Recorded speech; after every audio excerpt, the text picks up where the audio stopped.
Hello again. It's a lovely day here in the Lincolnshire Wolds, the perfect day for a bike ride.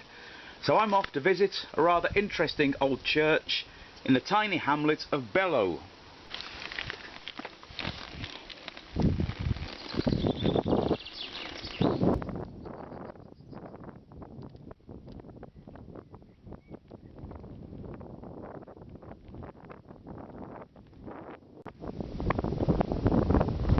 I've been pedalling for a good few miles now and I haven't seen one single car.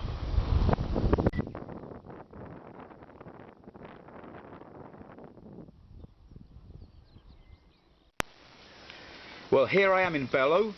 It gets its name from a stream that flows through the village. Now, I haven't been here for many years, but it's great to see that the village is keeping up its tradition of quirky looking scarecrows. Now, they've been doing this for well over 20 years to my knowledge, and this is the latest in a long line. Long may the tradition continue.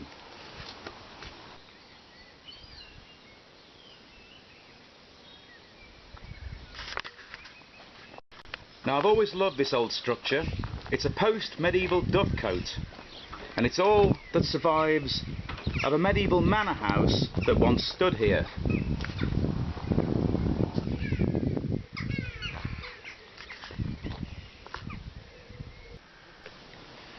This is St. John the Baptist Church. Now, there's something really interesting there that I want to film. Now, before I show you what I've come to see, let's just have a look around the church.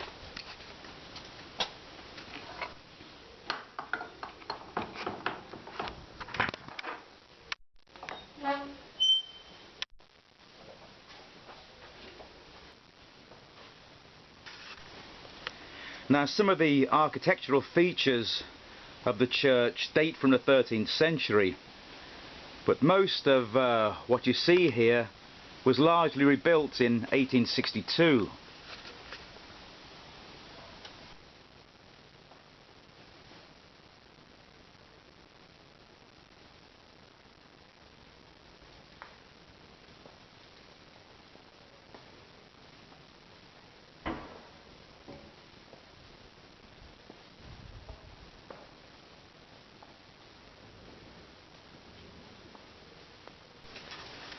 Now, the bell over there is no ordinary church bell. It came from a sailing ship called Bacchus.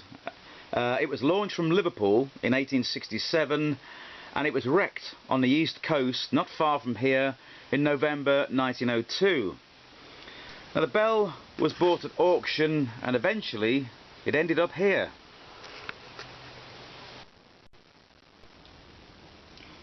Now, this is what I've come here to see.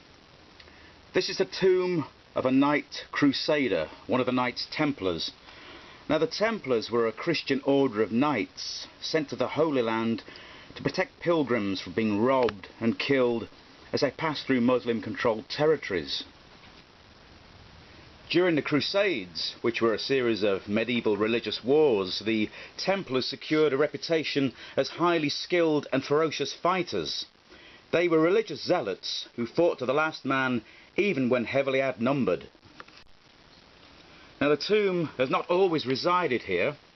It's said to have been brought from Greenfield Priory, a Cistercian priory that once stood in the nearby village of Aby. Now, it's not known for certain who the tomb belongs to. It's possibly that of Endor de Granby, who founded the priory in 1153, or his son Ralph de Aby. Note the lion at his feet and the sword partially drawn, symbolising valour and nobility. His legs are crossed at the knee. Now, this is thought to be an indication that he had pledged himself to the holy wars and he had twice visited Palestine. The latter has been challenged, however. Throughout the British Isles, it was fashionable in the mid-13th and 14th century for effigies of knights to be cross-legged. It's also worth mentioning that the vast majority of these medieval monuments were painted to resemble life, but of course the paint has long since gone over the centuries. Now the order of the Knights Templar eventually came to a sticky end. By the year of 1307, the Knights Templars had become a rich and powerful organisation, and this was to be their undoing.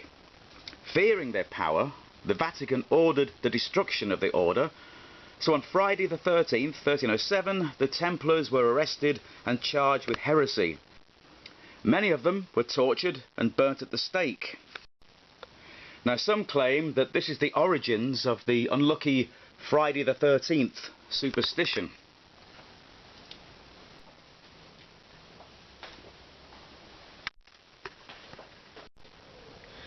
Well, that's all from me. I hope you enjoyed my little excursion to the hamlet of Belo and its interesting old church.